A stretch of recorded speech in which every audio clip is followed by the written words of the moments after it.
ఎవరికెవరు ఈ లోకంలో ఎవరికి తెలుసు, ఎవరికెవరు ఏమీ కారు. కానీ ఒక భ్రమ చేత ఒకరు మనవారని ఒకరు మనవారు కాదని అనుకుంటూ ఉంటాం. ఇప్పుడు నన్ను ఎయిర్పోర్ట్కి కారులో దింపిన ఆయన చెప్పారు, రాము పొద్దున్నే బస్సు ఎక్కి వెళ్ళిపోయారు హైదరాబాద్కి అన్నారు. అయ్యో బాబోయ్, బస్సులో విశాఖపట్నం నుంచి హైదరాబాద్. ఎందుకంటే నిన్న రాత్రి ఐసీయూలో వాళ్ళ బావమరిదిని పెట్టారు, పొద్దున్నకే ఆయన చనిపోయాడు. వీళ్ళు వెళ్ళాల్సి వచ్చింది. అది పరిస్థితి. అంటే మన చేతుల్లో ఏమీ లేదు. ఐసీయూ అంటే అర్థం ఏంటి? నిన్ను చూస్తాను. ఎవరు చూస్తారు?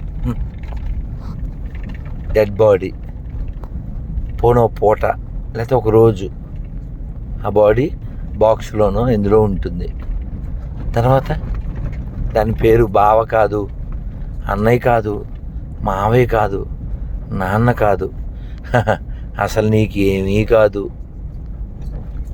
అందుకని మరణం తథ్యం.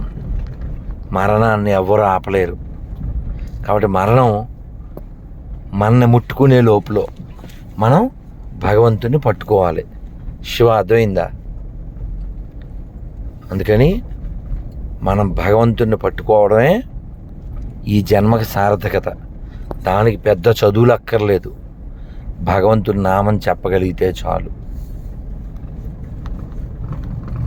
చెప్పండి ఒకసారి. హరే కృష్ణ. శివ చెప్పు.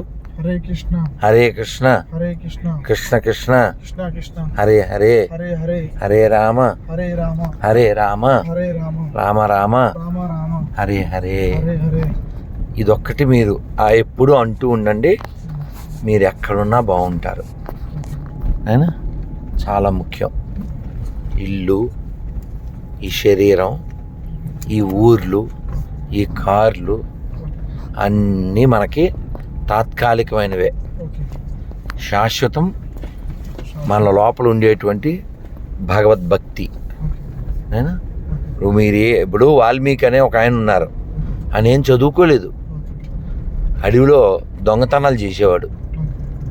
మరి ఆయనకి రామ అంటే కూడా రాదు. అందుకని ఋషులు ఏం చేశారు?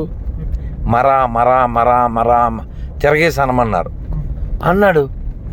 ఆ కేవలం ఆ నామం 2 అక్షరాలు రామ రామ రామ రామ రామ అన్నందుకు ఆయన ఎంత గొప్పోడయ్యాడు.